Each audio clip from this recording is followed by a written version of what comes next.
Hello there. Hello. Welcome to our live. Thank you for joining me. Please hit that thumbs up. Let me know you're there. Please say hello. Say hello, put your questions in the live chat, and do subscribe to the channel so you can join our lively chat. And thank you to all of those of you who did vote in our poll on the topic for tonight. So thank you for joining me. Please put your questions. I have many of your questions to address. I'll get to those. So big day today in the Bryan Kohberger case. He was arraigned. He stood silent, standing silent, which is very interesting. I am going to talk about the Elizabeth Holmes and Sunny Balwani restitution because most of your questions were relating to that. And most of you voted to talk about that in our lives. So thank you very much for voting. And please do share these videos. Hit that thumbs up. Please put your questions in the chat box. Please share these videos. And if you want to contribute to me making these videos, I put a PayPal link in the chat box, and I'll put one in the description box below the video.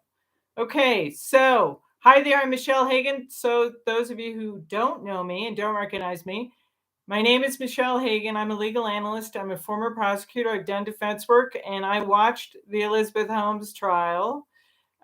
Provided a lot of legal analysis, both locally and internationally. And if you've watched any of my videos, I looked at the actual court documents and the evidence that was presented. So I'm here to provide, the reason I started this channel was many of you reached out and asked me to provide additional coverage or additional analysis because, the mainstream media only has that much, only has a little bit amount of time to cover most of these stories. So I'm here. And again, if you want to super chat me, please do. This channel's not monetized. This is, I guess, my public service.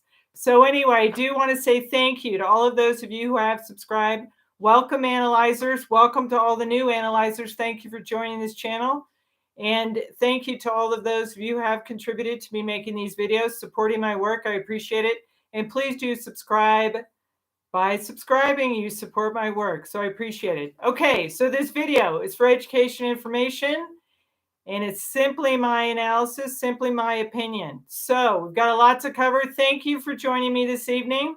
Thank you. I know it's a Monday night, but it's going to be a busy week. We still have Elizabeth Holmes.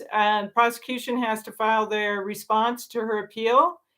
And the Bureau of Prisons needs to decide which prisons she's going to go to. And if you haven't voted yet in our community poll, let's see, what are we running? 74% of you voted that she's probably going to go to Bryan, Texas prison.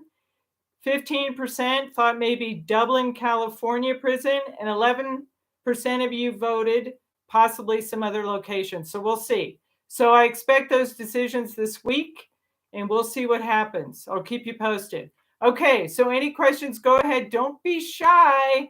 I'm here. Put a question in the chat box. And again, you do need to subscribe to join our chat. Okay, so I have, I think, 3 pages of your questions, which I will get to. But let's just talk about some of the highlights I want to bring to your attention that was in the restitution order. That I know a lot of people, I assume a lot of people aren't covering it because you know me, I take a deep dive in this case. And I also, it's my opportunity to share my many, many, many years as a trial lawyer and as an attorney, and also someone who's trained lawyers, how to do an opening statement, how to do a closing argument, how to prepare your witnesses, how to prepare your witness for cross-examination, etc. Whether or not you want your client, the defendant, to enter a plea of guilty or not guilty, as in Bryan Kohberger did in the Idaho College murder case. Very terrible, terrible tragedy. And again, I don't take any, I'm neutral here. I'm not advocating either side. Terrible, terrible tragedy. But what we saw today was an unusual posture to take in an arraignment. He stood silent. When the judge asked, how do you enter? What's your plea? He said nothing. He stood silent. Any ideas as to why? Come on, those of you who've been watching me, watching these videos, I bet you know why he stood silent. So the judge entered his plea of not guilty and set it for trial. The other thing that was unusual, and I'm just going to talk very briefly on Kohberger's case because I know most of you are here for the Elizabeth Holmes Sunny Balwani restitution. Any idea? Okay, so the other thing that's unusual in that Idaho college murder case, the Bryan Kohberger case, is that initially the prosecution filed a complaint which would set the preliminary hearing, which I was hoping to go to next month in Idaho.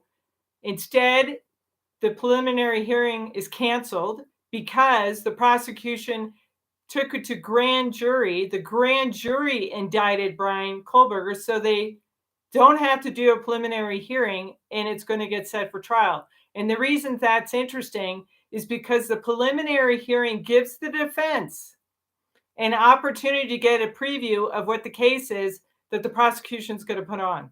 So that's not going to happen, but I'm sure we're going to have very interesting pre-trial motions. And again, any of you out there, I'm hoping to go to the pre-trial motions and to the trial. So wink. If any of you want to reach out to me, I think I'll have time to go to Idaho because I think it's going to be interesting. And this is going to be a very good case. I know it's a terrible tragedy, but you know me, I'm a legal nerd. So I look at it tactically and strategically. And I think good lawyers on both sides. So it's going to be very interesting. And whether or not the court lets cameras in the courtroom, the media wants them to let cameras in the courtroom. And why is that? Constitutional. Come on, anybody? First Amendment, freedom of press, right? Public courtroom. The public has the right to know what's going on in the courtrooms. Question is how the judge is going to decide on that. June 9th, the judge is going to be deciding on whether there's going to be a continued gag order, meaning none of the attorneys, any of the witnesses can talk about this case, and whether or not the court will allow cameras in the courtroom during the trial or any of the pretrial. So we'll see what happens. All right. So, and again, Bryan Kohberger case set for jury trial. So all 12 have to convict. He's looking at 4 counts of first-degree murder, which could be the death penalty if the prosecution files their notice within 60 days. So that's by July 21st. And he's looking at 1 count of burglary, which is up to 10 years in prison. Okay, so that's set for trial October 2nd. And the cameras in the courtroom and the gag order will be decided probably June 9th. All right, so moving on to Elizabeth Holmes. So no guesses on why Bryan Kohberger stood silent? Come on. Do any of you guys read the Constitution of the United States? Anybody? Anybody out there? All right, so Elizabeth Holmes. Ken, thank you for joining. Why do you suppose Elizabeth Holmes tried so hard to delay her prison start? Tried so hard? Well, she had a right to make all those motions, like every defendant. Did she try hard? Well, she's going to be fighting this just like Balwani is the whole way. They're going to fight it. They are fighting it. I mean, look at the video I did on why Elizabeth Holmes is appealing, right? Why she's appealing the conviction and the sentence to the U.S. Court of Appeals, Ninth Circuit, right? A defendant has every right to appeal their convictions and their sentence. And I covered all the reasons. Should the judge have let Sunny Balwani's testimony in front of the SEC where he admitted that he had sole responsibility for the financials? Why that's important? Because some of the investor counts the jury convicted on, and some they came back hung, no decision, which the defense is arguing that shows how important the financials were, because the ones where the jury's convicted, they got some financials. The ones where the jury came back hung and undecided, the testimony was they didn't receive the financials. So we'll have to see. The other reason was, another reason on appeal is Elizabeth Holmes wasn't allowed to cross-examine Dr. Rosendorf on his post-employment. Why that matters? Because it could go to bias or his credibility, because a couple of the labs that he worked at after Theranos were investigated. I don't know if he's going to get any traction, but I'll tell you this. The National Association of Criminal Defense Lawyers, the largest organization of criminal defense lawyers, both public and private criminal defense attorneys, judges, law professors, filed an amicus brief, a brief in support of the court throwing out Elizabeth Holmes' sentence and her convictions. Why? Any guesses? Any guesses, anyone? Because the defense is claiming, Elizabeth Holmes is claiming that Dr. Doss gave an improper expert witness opinion as to the technology, whether or not the technology worked, okay? But that is only one of the many misrepresentations that the court found when the court denied Elizabeth Holmes' motion to have release to be free pending appeal. So the court in that decision determined there were several reasons, several misrepresentations, not just about the capability of the technology. The fake demos, do you remember that?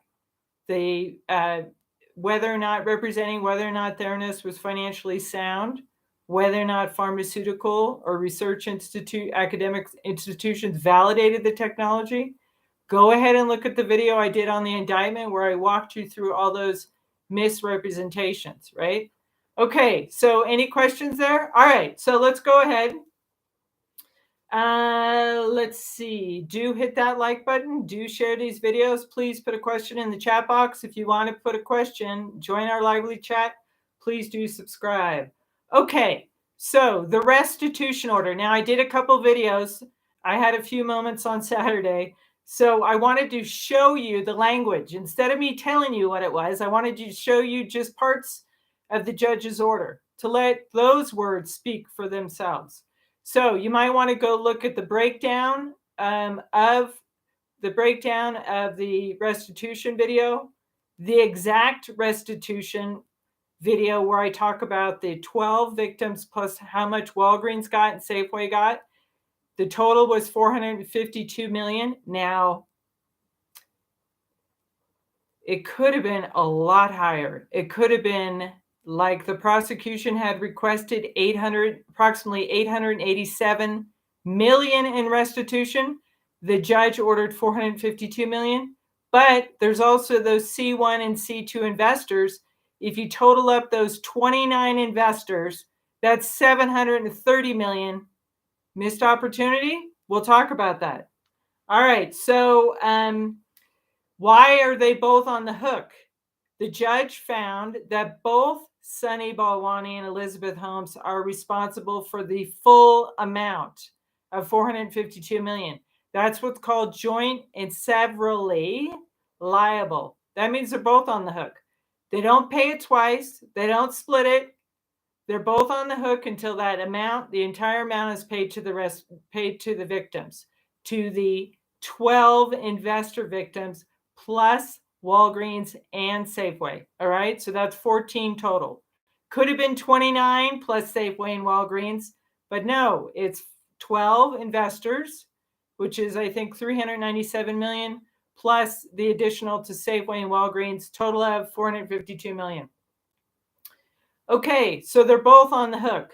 All right, let's see. And if Holmes wins her appeal and gets a new trial, will she be let out of prison for that trial? Yep.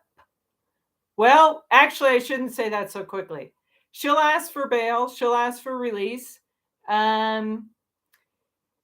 If the court overturns her conviction, yes. Yes, she could be released from prison, but the prosecution could ask for bail, and she'll be put back on bail status. In other words, she'll be able to stay free pending the new indictment, okay?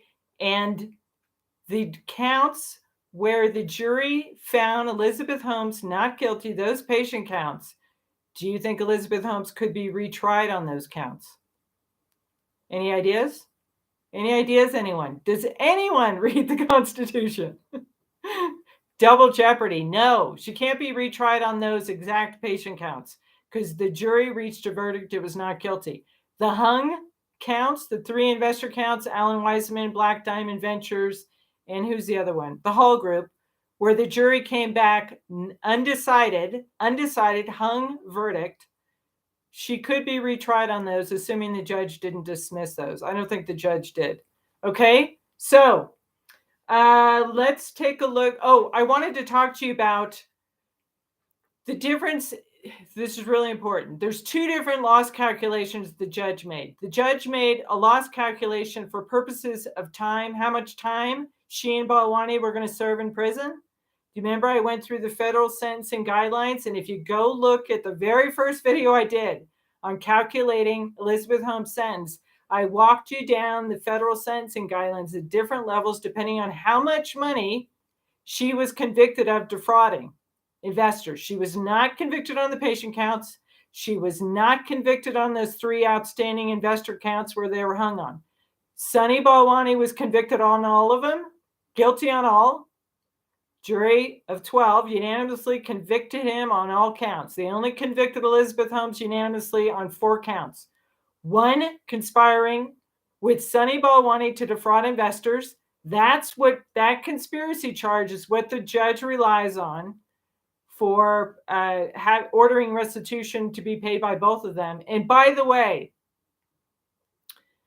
in the court's order, in the restitution order, it says that the court expressly, let me get the language exactly so I don't quote it wrong, expressly permits restitution to be ordered jointly and severally. That means that the judge didn't have to order it jointly and severally.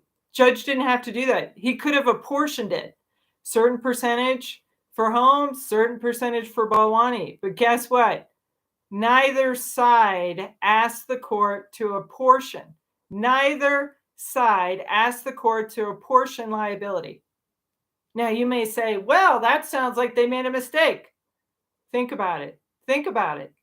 Because what could the defense have done? Oh, Your Honor, well, actually, Holmes's defense could have said, well, Sunny Balwani, he was in charge of the lab, and he's the one that negotiated the Walgreens contract and had negotiations with Safeway. Therefore, that $40 million, that $15 million, that should be Sunny Balwani's only. Well, the problem with that is you're opening up Pandora's box, because then the defendants are going to be in a position of having to say, oh, well, actually, we did do that. We did defraud that amount. We didn't that amount. So neither side asked the court, neither did the prosecution ask the court to apportion any of the liability. Instead, the judge was expressly permitted, that means discretionary, expressly permitted to find Balwani and Holmes jointly liable for that entire $450 million restitution. Okay, I hope everyone's following that. All right, so let me get back to the sentencing guidelines, right? Elizabeth Holmes got 135 months. Sunny Balwani got 155 months. The reason they got so much time was because of the amount of money that they defrauded the investors of, okay? Elizabeth Holmes, on those 3 individual investor counts where she was convicted, you add that amount up, it's approximately $144 million, okay? So you go down the sentencing guidelines, that's what put her at 31, level 31, but you got an additional 2 steps because there were 10 or more victims. And when there are 10 or more victims, the federal sentencing guidelines, which again are not mandatory, they're advisory. That means it's up to the judge, it's in his discretion. He added an additional 2 levels, which works out to about 27 months. So that's why it went down to level 33, which gave her 135 months in prison. Okay, that's for purposes of sentencing, how much time she's going to serve, or how much time Sunny Balwani. He went down farther to 155 months because he was convicted of those 3 counts that Elizabeth Holmes wasn't on the investor, and you add that up, and that's, I think it was 165 million.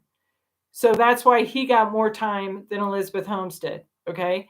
That amount of loss, the court found, as far as Elizabeth Holmes, the total amount of loss was 120 million because they did an offset.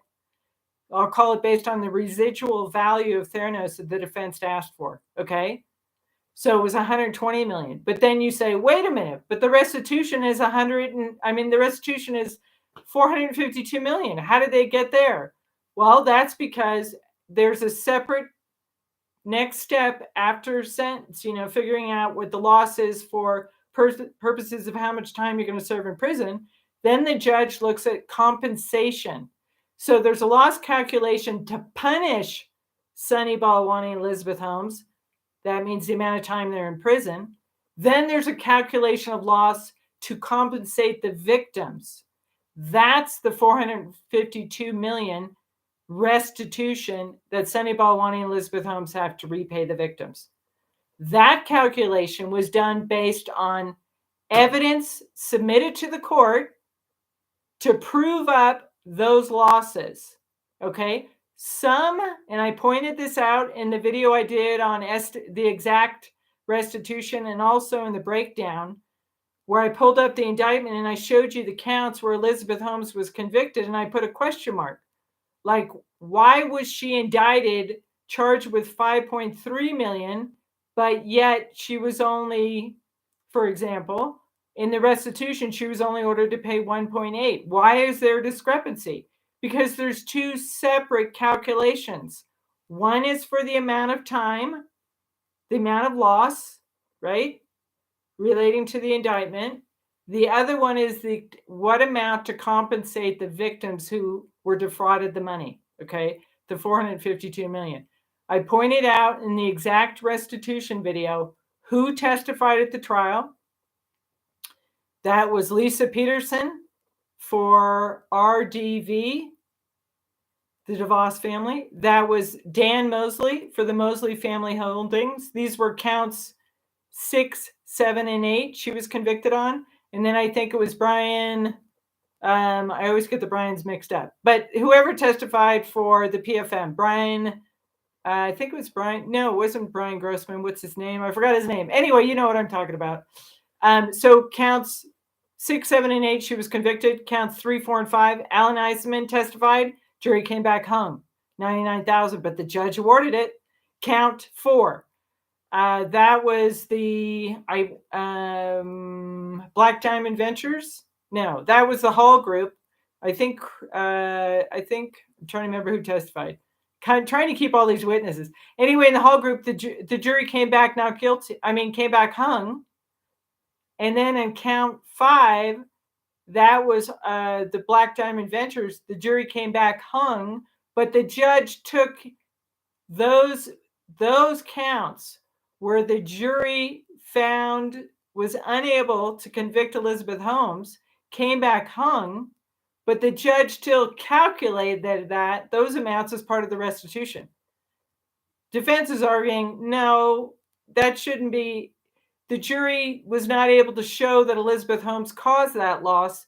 Therefore, that should not be part of the restitution, right?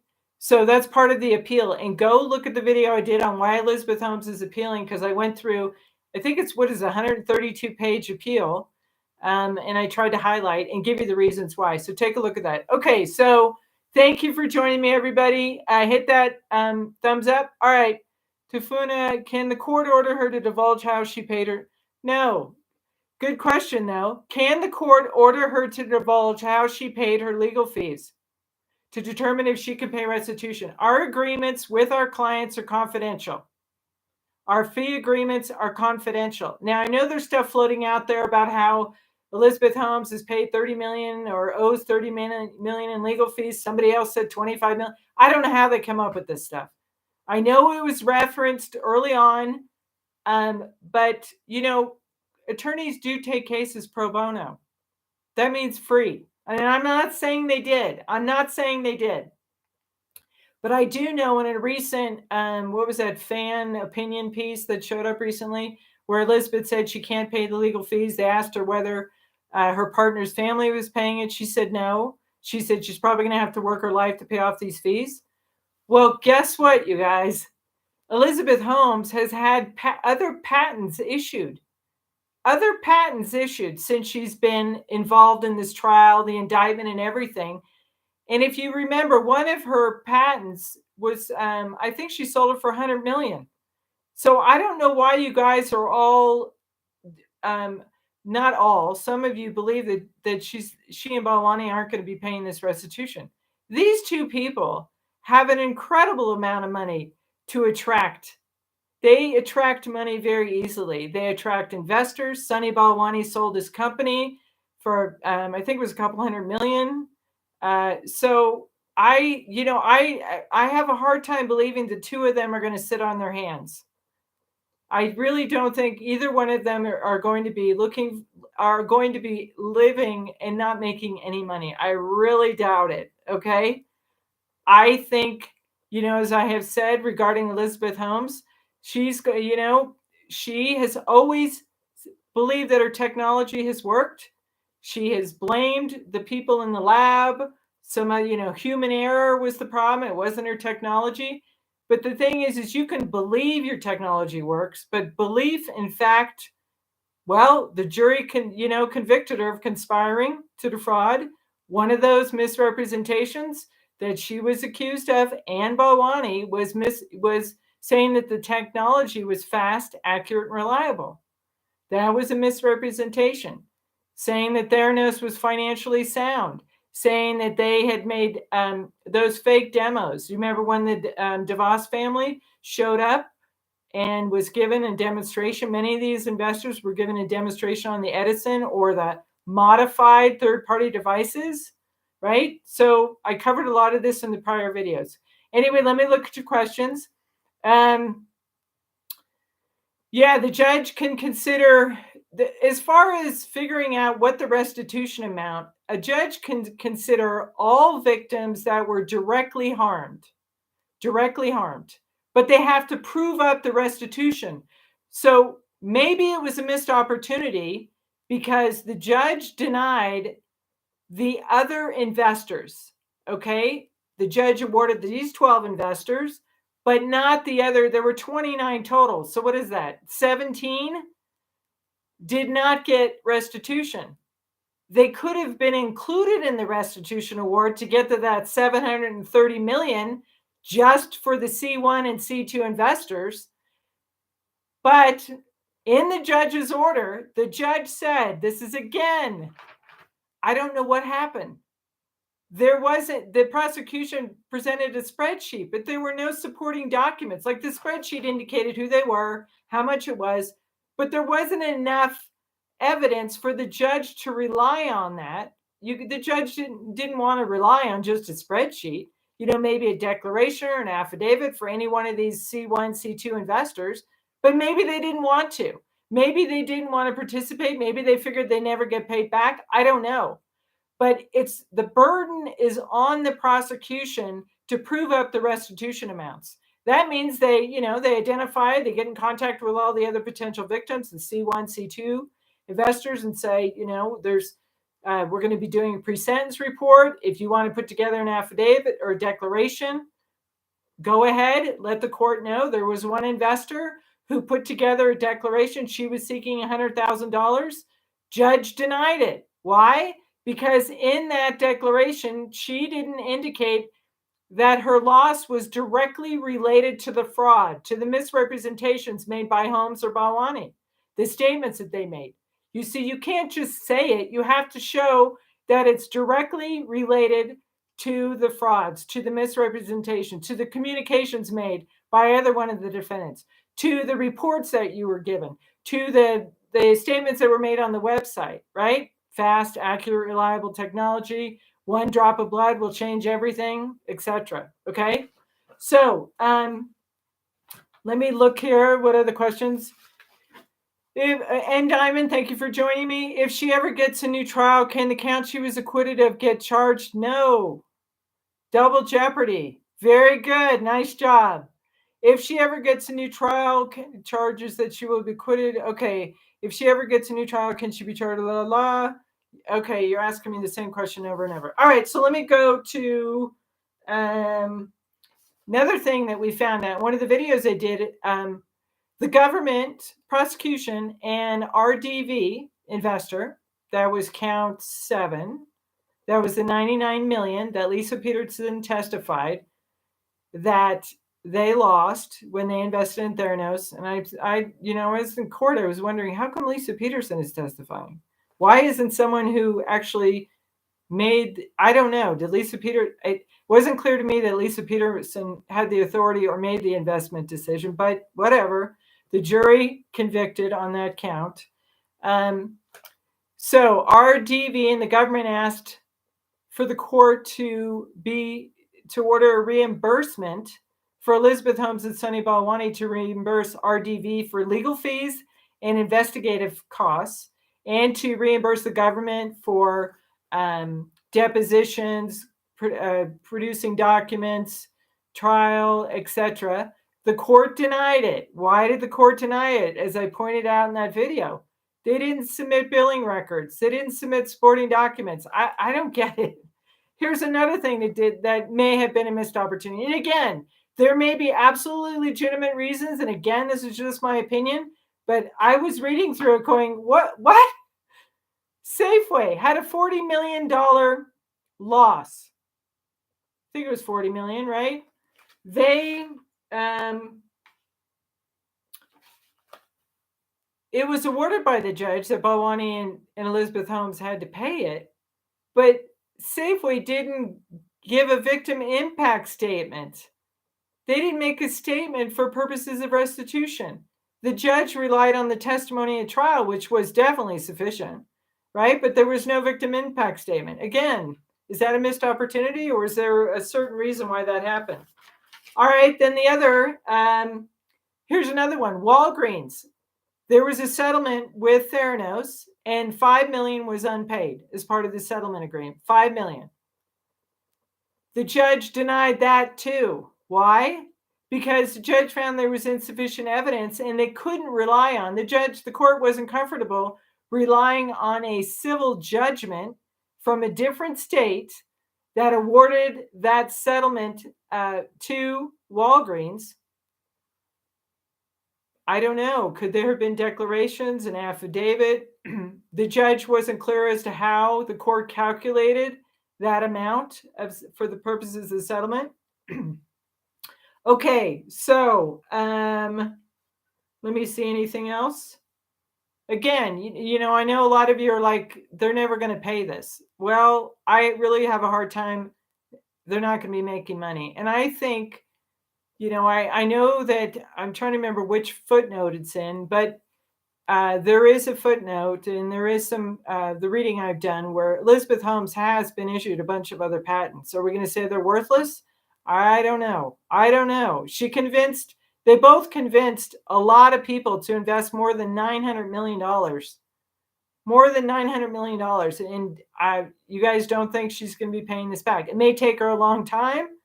And the other thing is, Balwani could end up paying it all back, and then he could ask for contributions from Holmes or vice versa. Again, they don't split it. They're both on the hook for it until it's paid.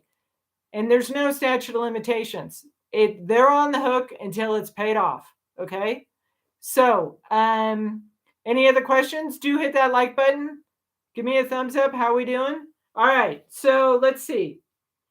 And again, the court was permitted to make the restitution order payable jointly and severally. The judge could have apportioned liability. He didn't. Neither side asked to have it apportioned either between the defendants. So that's kind of interesting.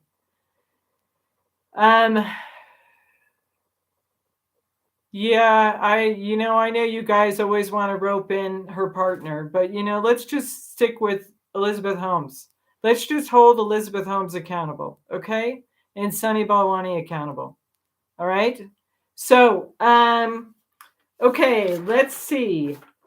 Let me get to your questions. Actually, let me read you some things that were in the restitution order that I thought were very interesting. The government provided the same amount of evidence for restitution for both Sunny Balwani and Elizabeth Holmes. The judge made a decision based on the exact same evidence for purposes of restitution, which is to compensate the victims. The sentence, the amount of time in prison, is to punish the defendants. Okay? That calculation was based on the amount. You add up the amount that she and Balwani were convicted of. She was given an offset. The judge came up with 120 million, just over 120 million, for purposes of figuring how much time she's going to serve in prison, because there was an offset based on, I'll call it the residual value of either patents or some intellectual property or share price of Theranos. But when the judge went to compensate the victims, that's when the judge ordered restitution, and it was a different calculation. That calculation was based on how much evidence, what was the loss that was proved up for purposes of restitution. That's where the judge came up with $452 million based on 14 investors. So there's the 12 individual investors, some of which Elizabeth Holmes and Balwani were convicted of, but 5 of the 10 investors did not testify in trial. They were not mentioned in the indictment, which is what the defense brings up for purposes of appeal, bringing up due process, the right to confront Fifth and Sixth Amendment of the U.S. Constitution. Defendant has a right to confront witnesses against them. So if they just submit affidavits or declarations saying, Judge, this is the amount of money I lost on my investment, Elizabeth Holmes, the defense is arguing, didn't have an opportunity to see. How'd they come up with that loss? To ask that person, right? 5 of 10 of those victims. So we'll see. We'll see how the Court of Appeals decides on that one. All right, so let's go moving on. And by the way, on the 3 counts where Elizabeth Holmes was not convicted on, the 3 investor counts where they came back hung, that amount, if you total that up, that's just over $7 million. So, in light of $452 million, I don't know. We'll have to see what the Court of Appeal does, but I think the sticky issues are the calculation of the sentence for purposes of how much time. And another sticky issue is whether or not that expert witness testimony, whether the testimony of Dr. Doss amounts to expert witness testimony, and whether that was improper expert witness testimony. But here's one of the clues here. Maybe, now for purposes of the Court of Appeal, the trial court doesn't file a brief. The trial court doesn't take a position. The Court of Appeal on many of these arguments makes what's called a de novo review. They do it their own independent. It's a fresh look at all of the evidence, the trial transcripts, everything, all the exhibits, all the evidence, all the emails, Tyler Schultz scatterplots, the letter to Erica Chung, Adam Rosendorf, what he testified to, all of the validation reports, everything that came in during the trial. The Court of Appeals takes a fresh look at that. They don't have to defer to necessarily on some of these appeal issues to the lower court. So the trial court doesn't give guidance to the Court of Appeals. The Court of Appeals makes their own decision here. Panel of 3 judges, maybe more, we'll have to see.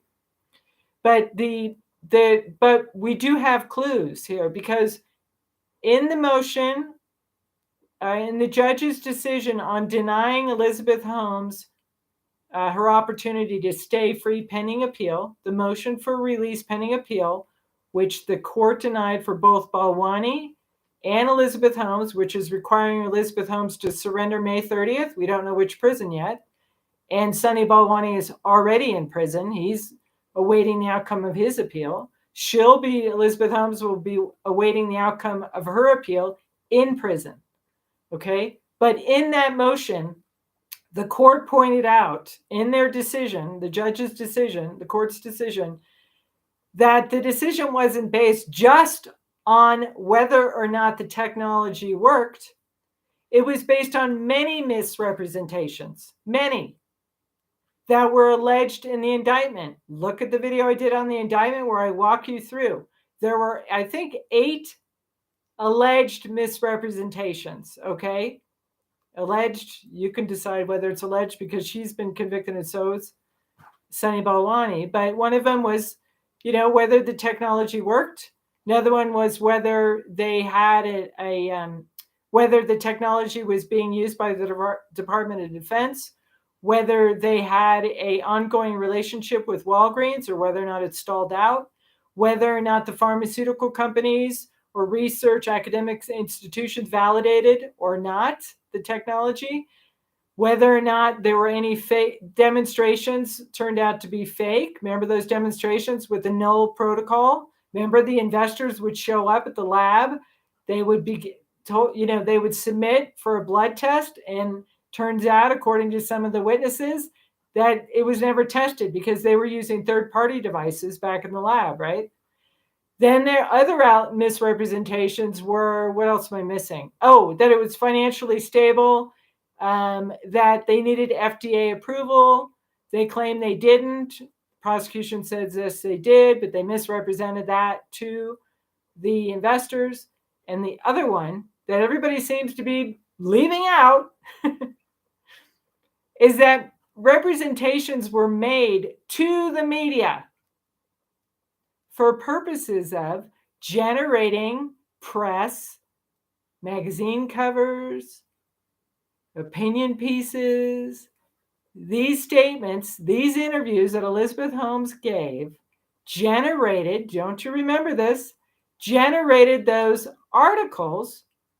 Roger Parloff testified in Elizabeth Holmes' trial. He wrote a couple articles about Theranos. They all raved about Theranos. Elizabeth Holmes was the next Steve Jobs. All the hype in the media, right? Which many investors, many people, sounds like a great company. Let's get involved. Possibly. Or maybe it was just to, find out what's going on with the latest technology, because Elizabeth Holmes, her vision was she was going to change the healthcare industry. She had an innovative blood testing technology that made it accessible to everyone, was fast, accurate, reliable. Several witnesses said differently. The jury convicted her of fraud, which is where you make representations that turn out to be false. People rely on that. Or, as the court put it, it was a scheme to defraud investors, to induce investors based on communications, reports, interviews, Mad Money. I think she was interviewed with Maria Shriver, the Roger Parloff articles. Those were all included in those investor packets that were given to some of the witnesses who testified, some of the counts that she was convicted of. So misrepresentations made to the media as well. That was another one of the allegations in the indictment. That's why Roger Parloff testified. Okay. So any other questions? So if he splits the amount, no, there's no splitting the restitution. They're both on the hook for it. They don't split it. Can she now appeal to the Supreme Court? Well, I've answered that in several of my videos. You guys watch my videos or what? Any defendant can appeal what a court of appeals order. You can appeal it. Who do you appeal it to? Who's the highest court in the United States? The U.S. Supreme Court, right? Federal trial court, district court. She lost. She was convicted. Court of Appeals, she lost on whether or not she and Balwani both lost, whether or not they could stay free pending the appeal. They both can appeal to the U.S. Supreme Court, which is the court that will review what the Court of Appeal did. I don't know if she's going to. I don't know if Balwani will. I don't know if they can. We'll have to see. But Elizabeth Holmes alleged constitutional appeal issues, due process, the right to confront witnesses, which the U.S. Supreme Court can hear. That's one of the issues that they do consider, but I don't know. It's very difficult. It's called a writ to get for the Supreme Court to consider it. I don't know, but they're both fighters. We'll see. We'll have to see what happens. And she and Balwani, like every defendant, have a right to appeal. Think of the Court of Appeals as the second opinion. Think of the U.S. Supreme Court as the third opinion. Okay? All right, let's see. Do the victims get paid twice? No, J.H. No. They don't get paid twice. It's $452 million.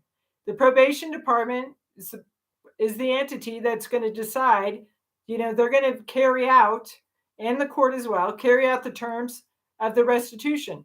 The judge said investor RDV gets $99,999,000, blah, blah, blah, million. Okay, they're going to figure out, how each of these victim investors are going to be paid, okay? But they're not paid twice. All right. Good question, though.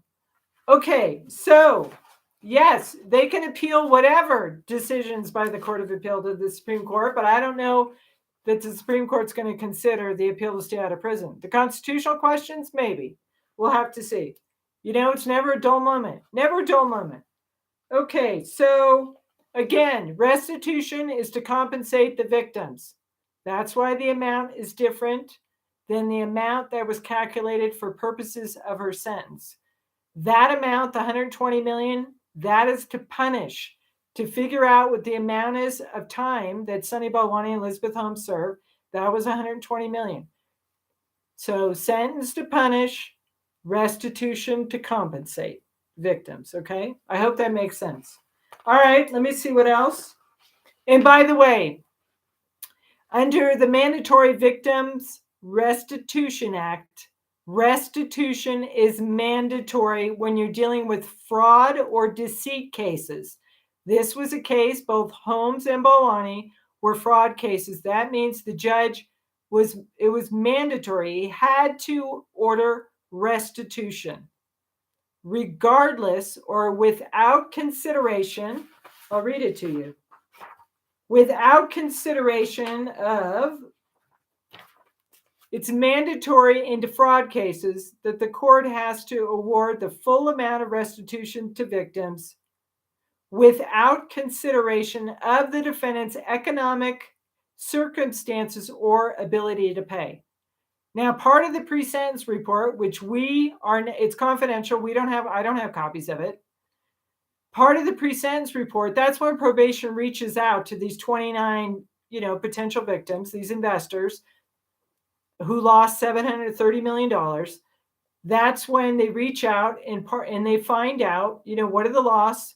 They also look at the defendant's financial status. What's their financial ability to pay? All of that the judge knows, okay? All of it. We just don't know because pre-sentence reports are confidential. Okay, I just don't understand because of the breakdown you had the total loss. Yeah, for $452 million for restitution. If Sunny and Elizabeth they will have to be getting. No, I don't understand why you're not getting this.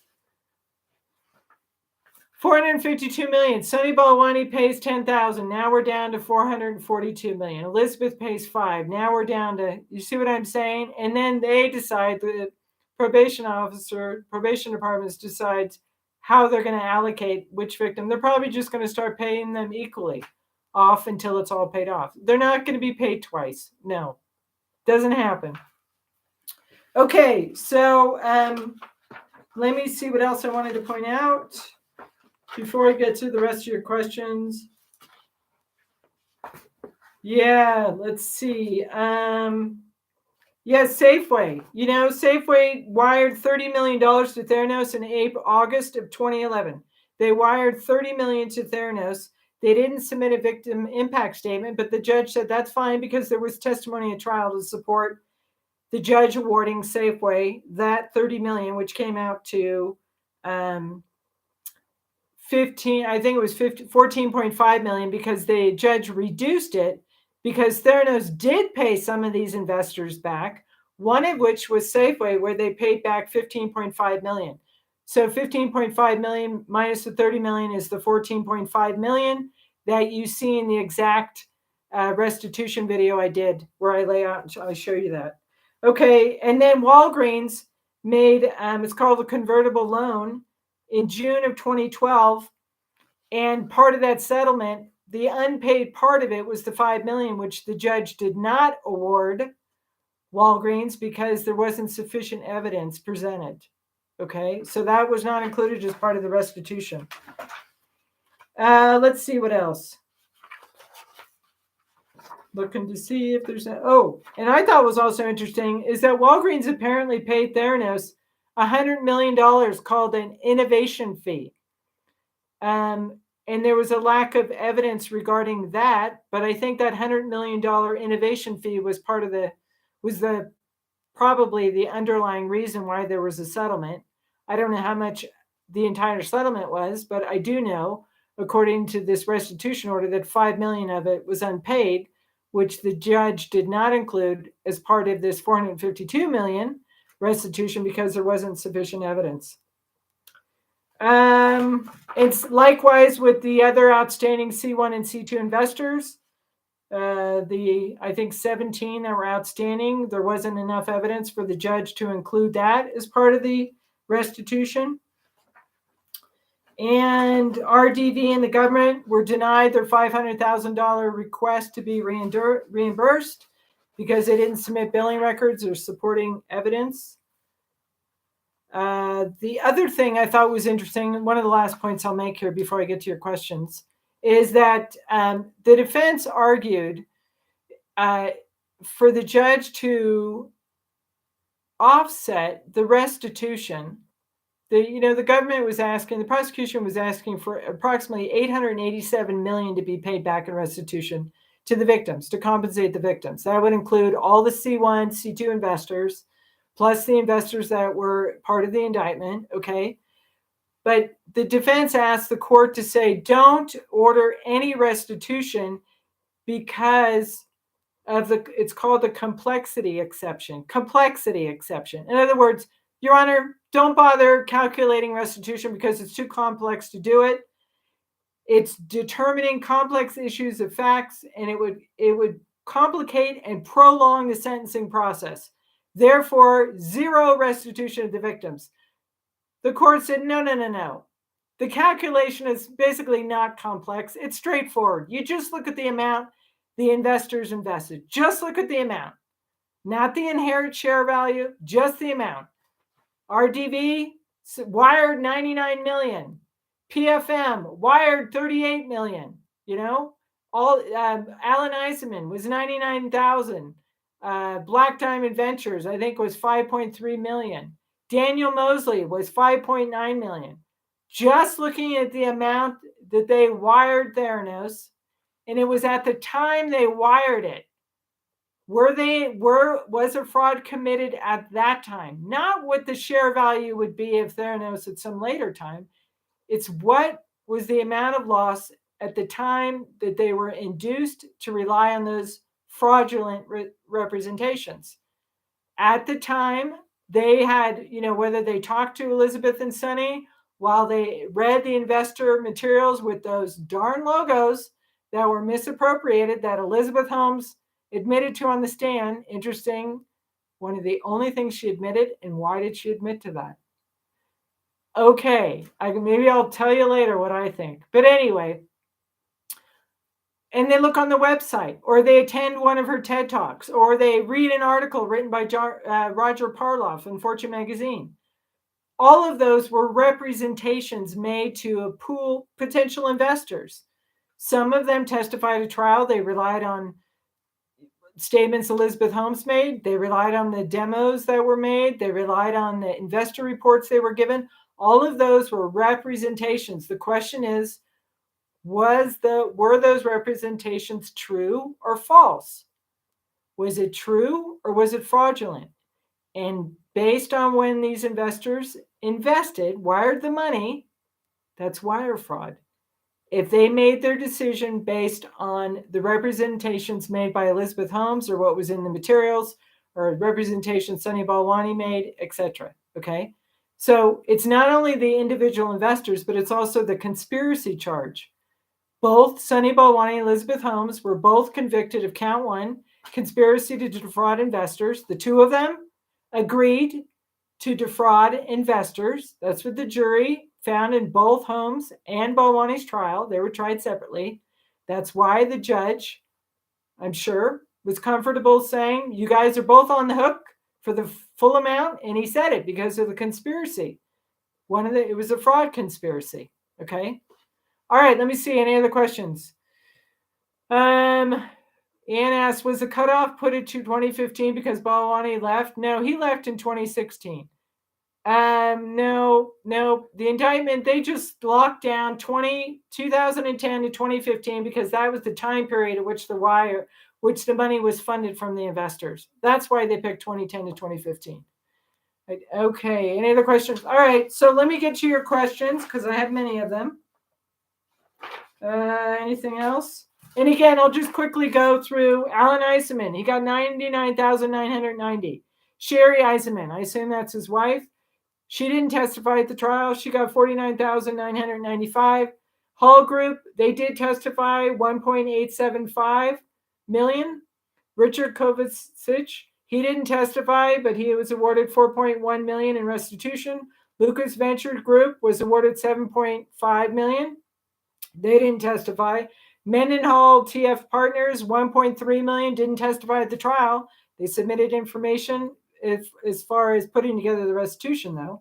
Black Diamond Ventures, they did testify. That was $5.3 million.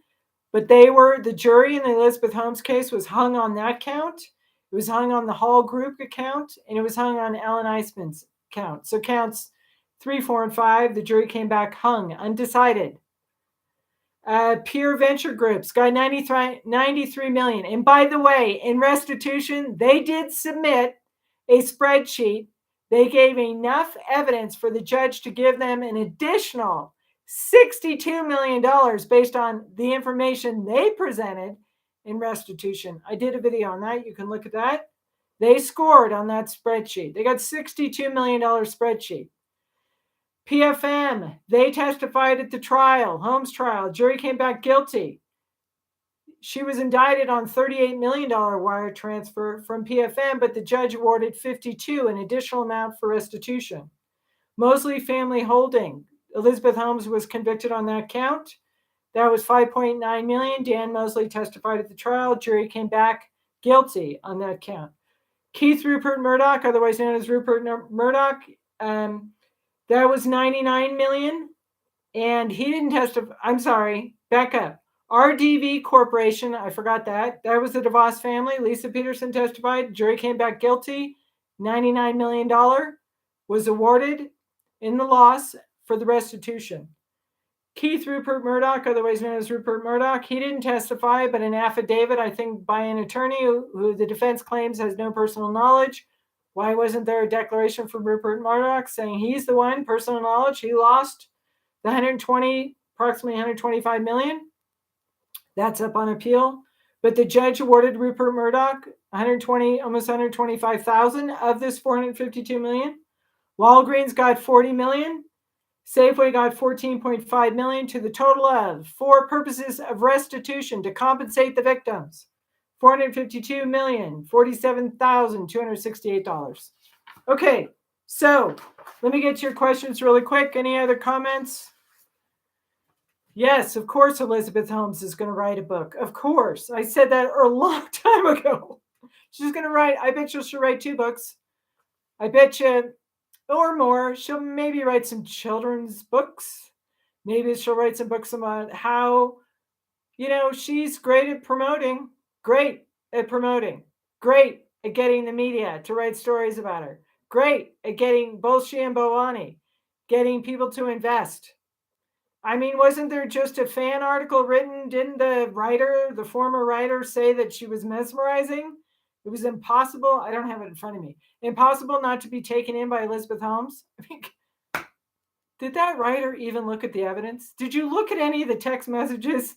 Did you even consider that Elizabeth Holmes admitted on the stand to misappropriating logos that the investors relied on to make the decision to invest? Did that writer even look at any of the evidence in trial? Any?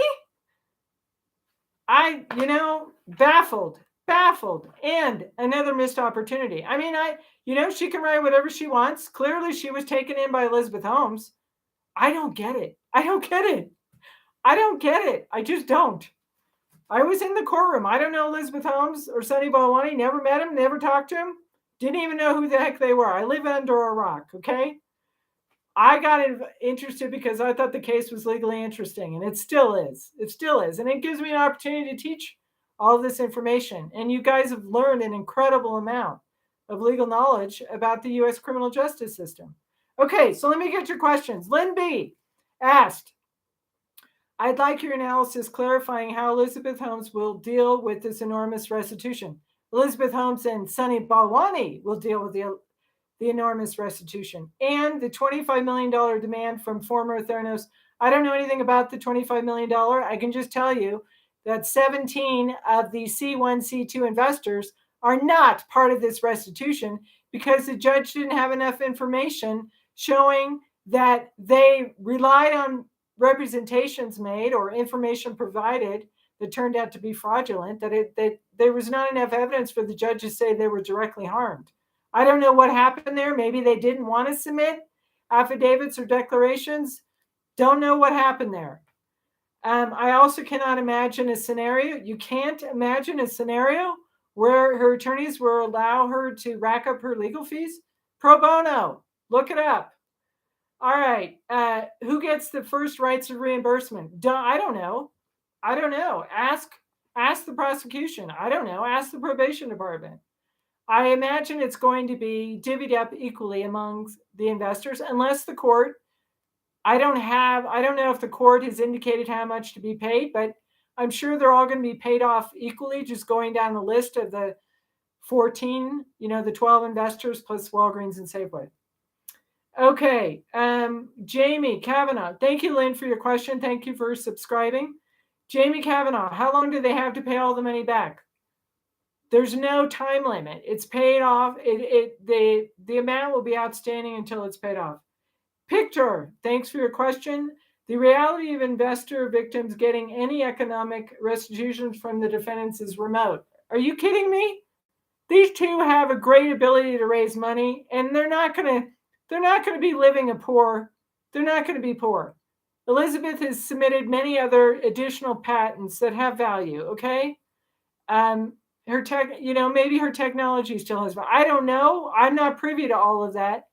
But look how much money they were able to raise. And you guys believe that they're not going to be paying this off?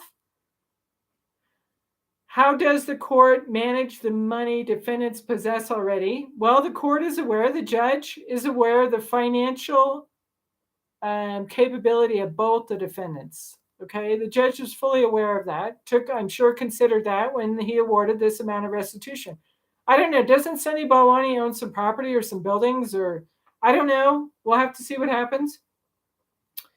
Thank you, Picture, for your question. Picture has another one. My guess is investors from 2010 to 2014 were included as investor victims. No, actually, it was the investors from 2010. No, actually, it was all the investors who submitted enough evidence for the court to determine that they had proven that they were directly harmed by the fraud conduct by Sunny Balwani and Elizabeth Holmes. 12 of the investors were able to provide enough evidence for the court to award them restitution, but the 17 other, because there were 29 total, C1 and C2, 17 other investors either didn't, because it looks like, according to the restitution order, it was just a spreadsheet with their names and the amounts. I don't know why. Maybe they didn't want to be paid back. I don't know what happened there. All right. That is why the list of nope, that's not it. Okay. Yes, The Rock, thank you. Yeah, I did work on the weekend. I wanted to get some of the stuff out that was in the restitution order that I thought was quite interesting. So go ahead and take a look at those videos. Wendy, I think I heard you say that Elizabeth Holmes was ordered to pay back. Elizabeth Holmes and Sunny Balwani were ordered to pay back the victims. Oh, yeah. Elizabeth Holmes is ordered to pay back the victims on the counts that she was not found, that the jury was undecided on. Yes. On those 3 investor counts, Alan Eisenman, Black Diamond Ventures, and Hall Group, where the jury was hung on, which is why the defense is appealing this, the jury was hung on. The judge did include those amounts in his restitution. Okay, but it was not included as far as calculating how much time she would serve in prison. Okay. All right. Thank you, Wendy Olbert, for your question. LSA, what about the investors who believe them? I don't know how they gave them the time of day. Well, because if you read a lot of these articles in the press, if you saw Elizabeth Holmes' TED Talk, Sunny Balwani's presentation in front of the Arizona legislature, if you watched any of that, if you looked at their website, if you looked at the investor materials, and you looked at who was investing in Theranos and who was on the board of directors, you might want to invest $124 million or $99 million or $99,000, right? People tend to believe what they read. I don't know why you don't do your own research, think for yourself. I mean, my channel is called Michelle's Analysis, not Michelle's I get pulled this way and that way by whatever I read, right? It's what is the information that supports the conclusion that's in front of me, right? Were the statements made that it was fast, accurate, reliable? What information do you have to give me to show me? What information? Right? But a lot of people get behind the hype out there. They go with, they figure if wealthy people are investing, let's go jump on the board. Okay, but Lisa Peterson testified in the trial. She said, if you start to ask Elizabeth questions, you don't get invited to invest, right? And look at who they picked and look who wasn't on their board of directors, okay? So, and again, Elizabeth Holmes and Sunny Balwani, say the technology worked. There was issues going on in the lab. It was human error. It had nothing to do with the technology. And they're both appealing. They have a right to appeal. They're both appealing their convictions and their sentence to the U.S. Court of Appeals. Decision could be anywhere from 1.5 to 2 years or longer or less, depending on the caseload. We don't know. So LSA, thanks for your question. Okay, Pete said, I think they actually take some from their prison paycheck. Yes, they could deduct the amount of money they make while working in prison. I don't know if they get paid 12 cents an hour. I don't know what it is. But I really find it hard that either one of them are not going to be coming up with the next latest and greatest innovation to make themselves another pile of money. Okay? So we'll see, they're empire builders, these two. All right. JH, I answered that. Restitution is not paid twice. How on earth will Elizabeth Holmes and Sunny Balwani pay the restitution back? They're going to, they'll come up with some other product, raise money, attract money to invest in them. I don't know if they have assets that have value. I don't know. Okay. Kay Shaw, thanks so much for your analysis. You're welcome. Thank you for subscribing. I was just watching again about Enron. Why? I know why. There was some commonality in each, lies and deceptions for the sake of the investors to keep investing. Well, that was an accounting fraud, okay? This case was based on an invention which people, they thought Elizabeth Holmes, with her vision and her belief that her technology was going to change, was going to make people a ton of money. Okay, follow the money. If you ever have a doubt, ask who's benefiting from this. Who is benefiting? Right? It seems like no one pays attention to conflicts of interest or who's supporting what. Who's supporting who to say what. Look at the funding sources, okay? And ask yourself, is that independent? And who would benefit for that statement to be made? Follow the money. This is a fraud case, okay? So, Enron, it was accounting, right? And Jeff Schilling, he also appealed. He got some of his convictions overturned. He ended up getting less of a sentence than he was initially sentenced to because it got sent back to the trial court to re-sentence him, but he was offered a 14-year sentence by the prosecution and he took it. So we'll see if that's what Sunny Balwani and Elizabeth Holmes, maybe that's their strategy as well. This case was a conspiracy to defraud investors based on statements, based on demonstrating these demos with the Edison, based on was there a relationship with DOD or with Walgreens, or did the Walgreens Wellness Center stall out? Was their representations made? Were they true that the company was financially sound or not? Did they make misrepresentations to the media so that the media would generate these stories, right? Get out there and promote Theranos and, the next Steve Jobs or the next girl boss. And by the way, why is it a girl boss and not a woman boss? I don't, girl. I don't think they would say boy boss, would they? And I don't even think they use that term. So it's women, okay? She was 29 to 30. She 26 to 30 something, or 20, I think 26, 27, when these investors invested in her. She wasn't 19, okay? The Theranos was stealthed for many years before they went public, right? Started in 2003, 2009, Balwani joined. He gave a loan of $14 million. 2013, I think, is when she went public. The wellness center started to open thereafter. 2018 is when she got indicted. Most of these wire transfers that were made, which were the basis of the indictment of the counts, those were 2010 to 2015, okay? She was born in 84. Balwani is, I think Balwani's 18, 19 years older.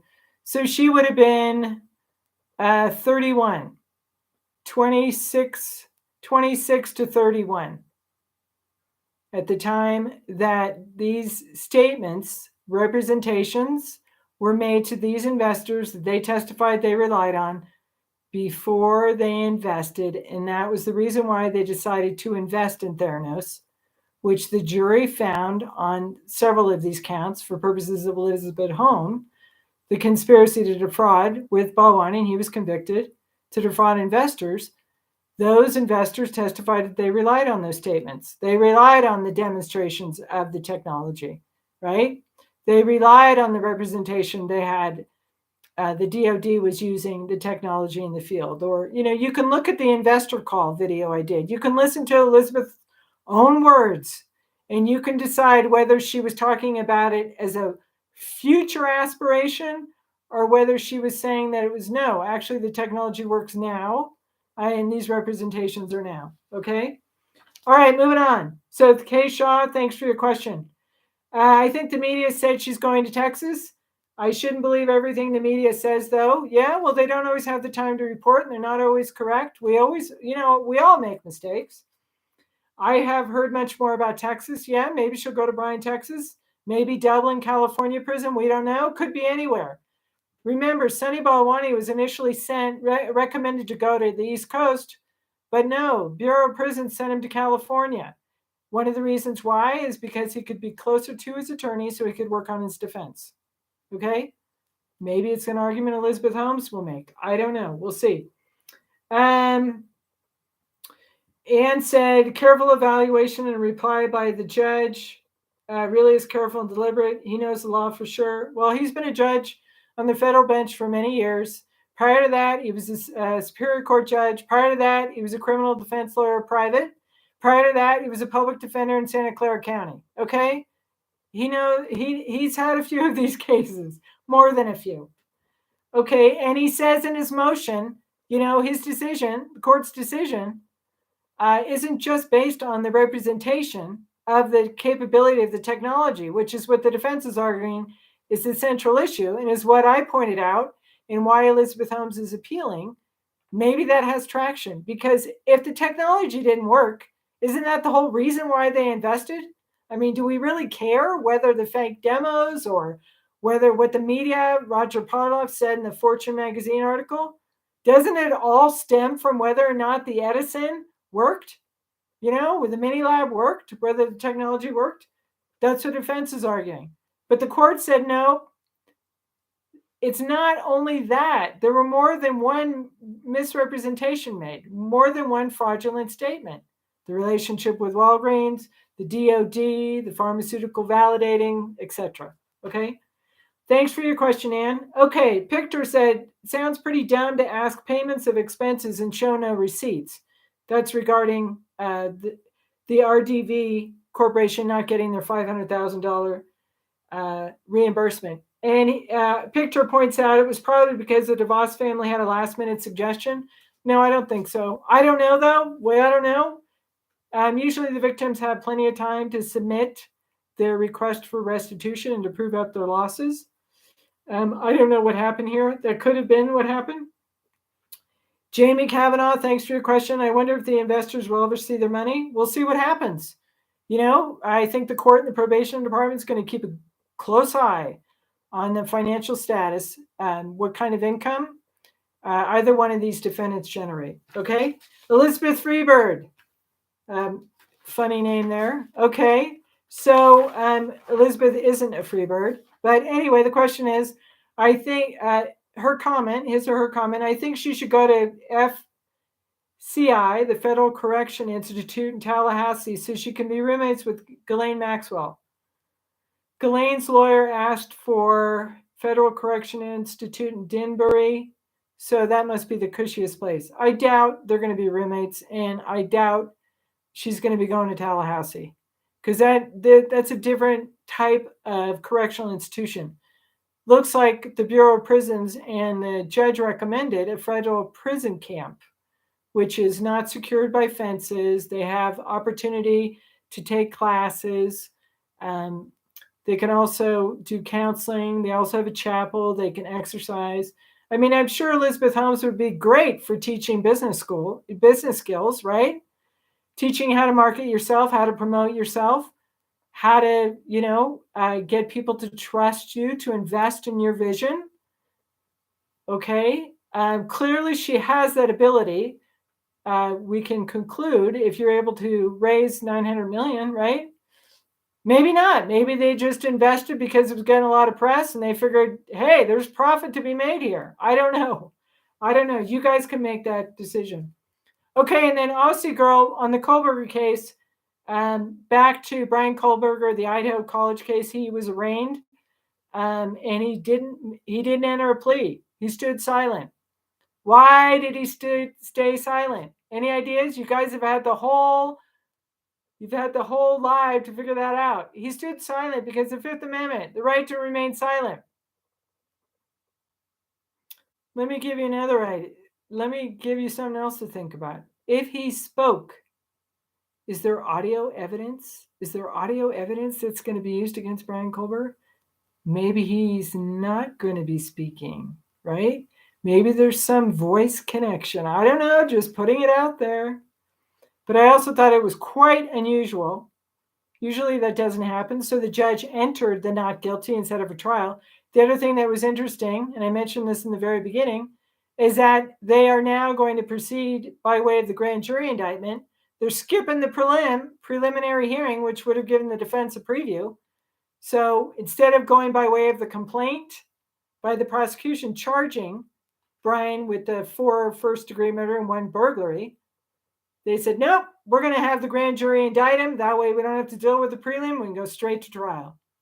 So very interesting strategy. Very interesting by the prosecution. We'll see what happens. I keep an eye on this case because I think it's going to be a good case to watch legally. I think there's going to be some great issues that are going to be raised to keep evidence out and to get evidence in. And you can go look at the video I did. I did kind of a preview of potential defenses Bryan Kohberger might have. Take a look at that video. It'll fill you in. Okay, any other questions? Okay, Ann says it's ironic Holmes had tried to separate herself an image from Balwani. Well, actually, they separated the trials. Yes, she did put the blame on him, but she, said that he was controlling and abusive, but they never really put that evidence on. They never called an expert witness to say that she was a victim of domestic violence. They never did that. Why? They designated a domestic violence expert. Both sides did. Why didn't they call a domestic violence expert in the trial? Why? Conspiracy is intentionally and knowingly defrauding. Intentionally. Do you have the intent to defraud if you're being abused, controlled by your co-defendant? This is all allegedly. She alleges that Balwani. The evidence that I heard and saw at trial, including her testimony, you can go ahead and look at the video I did on the text between Balwani.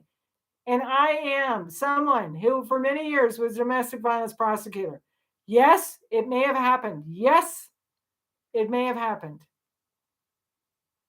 But putting on that so-called defense, that she was, some way to vacate or to nullify the intent element of the conspiracy and defrauding investors by saying she couldn't form the intent because she was abused and she was doing what she was told to do and, changed her voice and dressed a certain way. She had to be more masculine, all that stuff, some of which came in. But there wasn't any detailed or extensive, no, that was not part of the trial. I know the media likes to say it wasn't there.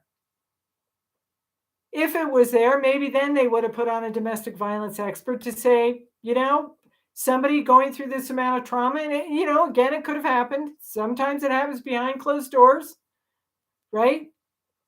But if you're facing a conspiracy count, if you're facing, add up those numbers in the indictment of the amount of loss.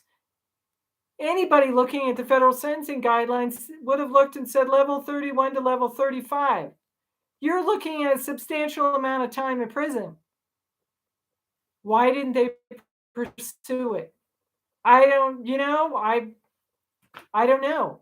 And no shade to, no disrespect to the defense or to the prosecution here. They put on their own case. Trying cases is tough. You got to make strategic calls all the time.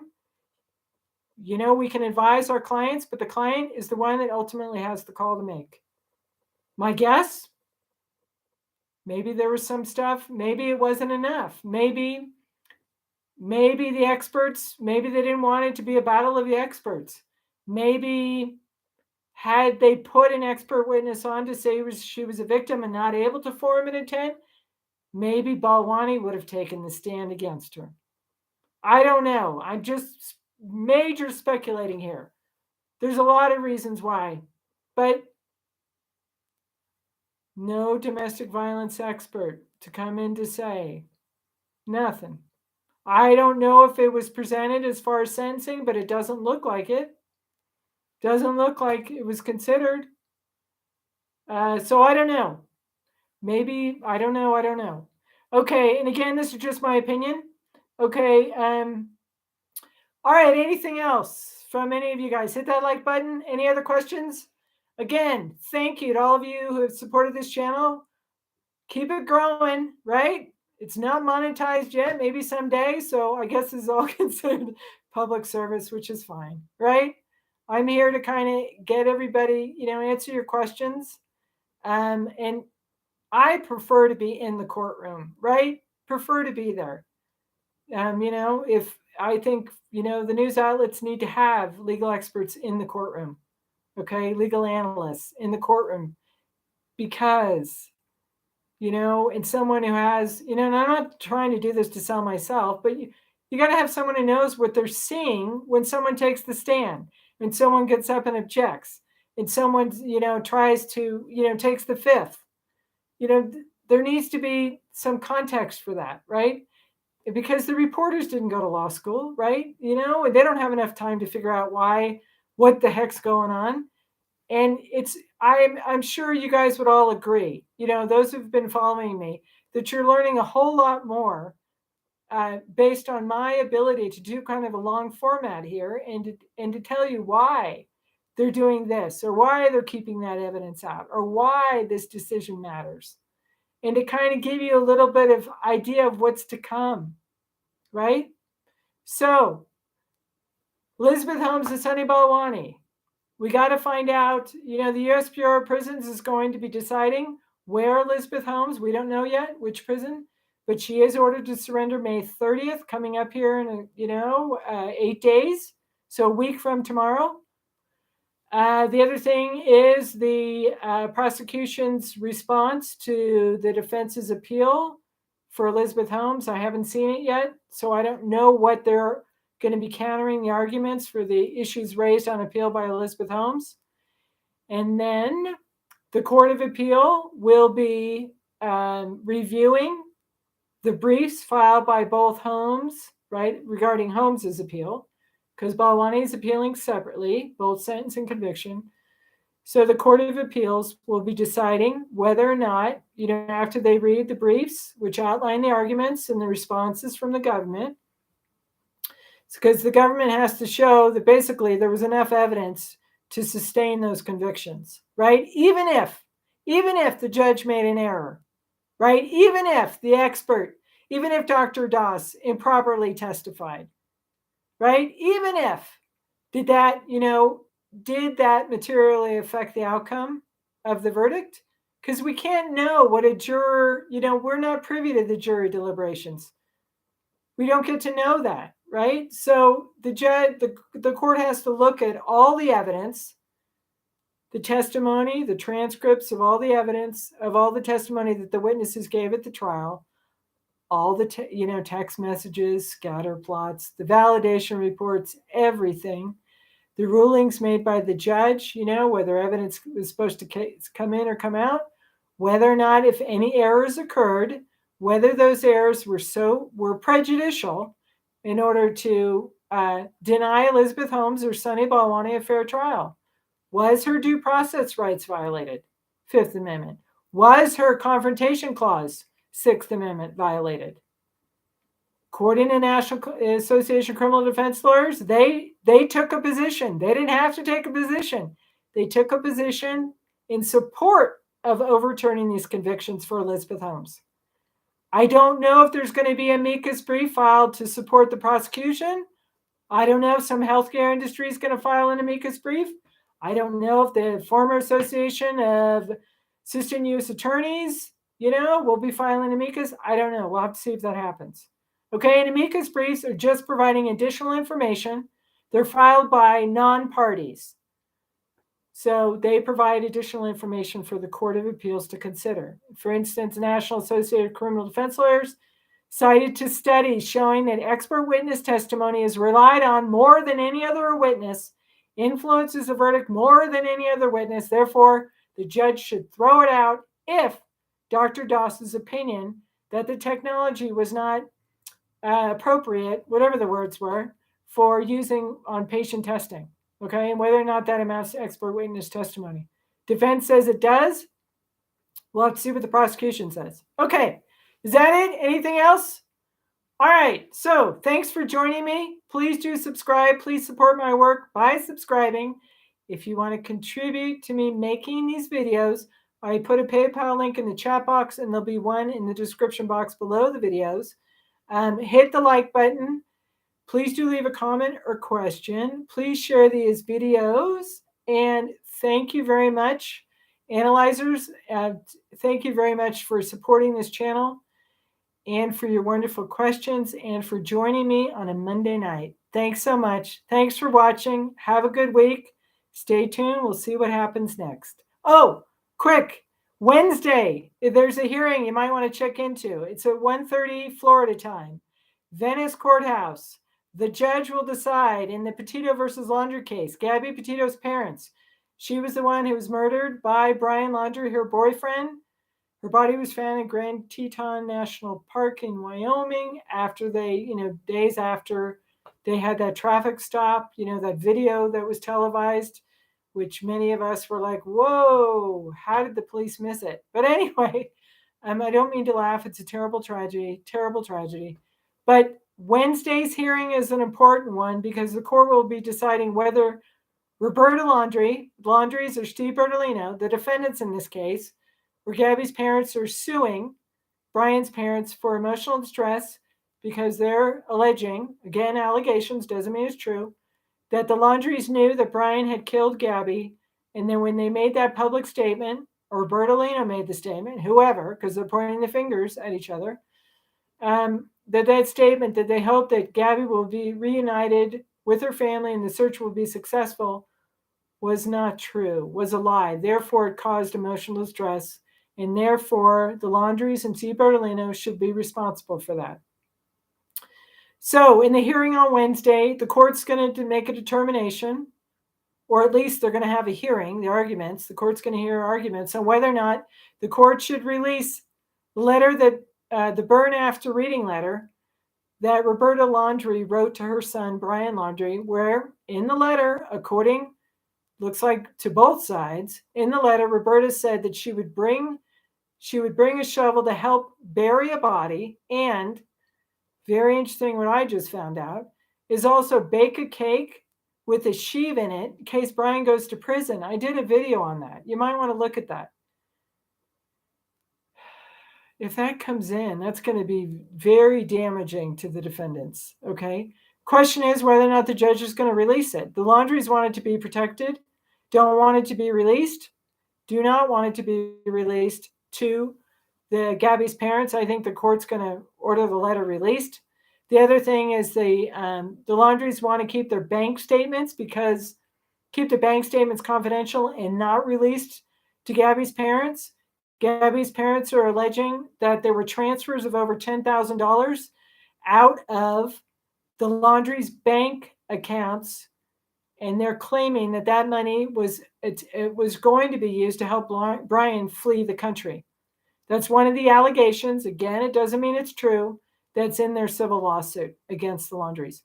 So I think the court will probably reduce some of the bank statements, redacting information or transfers that aren't relevant. We'll see what happens. It's up to the judge to make the call whether or not Roberta's letter is going to be released and whether those bank statements are going to be released to the Laundries, because I'm sure the Laundries, to the Petitos, Gabby's parents, I'm sure Gabby's parents want that information because they want to be able to ask in the depositions of the Laundries and Steve Bertolino. And, as it proceeds to jury trial, which is set, I think, in August of next year. We'll see what happens. Okay, that's it.